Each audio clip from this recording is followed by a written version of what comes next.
99 మంది గృహస్థాశ్రమంలో ఉన్నప్పుడు ఆ గృహస్థాశ్రమం మీద శంకరాచార్యులు వారు తీసుకున్న సన్యాసాశ్రమం కూడా ఆధారపడి ఉన్నప్పుడు ఆ ఆశ్రమంలో ఉన్న వాళ్ళు ధరించడానికి చదువుకోవడానికి వీలుగా స్తోత్రం ఉండాలి.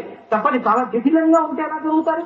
అందుకే అంత తేలిక ఛందస్సులో అంత తేలిక మాటలతో ఇచ్చారు. నేను చదవలేనండి అనడానికి వీల్లేదు.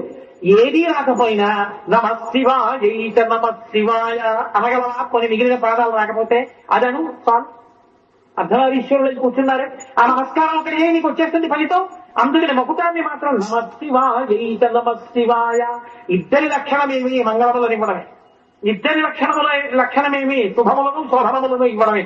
అందుకని ఇద్దరికి అదే సంబోధన ప్రయోగిస్తూ నమశివాయ నమశివాయ అని శాంతేయ గౌరార్ధ శరీరకాయ కర్పూర గౌరార్ధ శరీరకాయ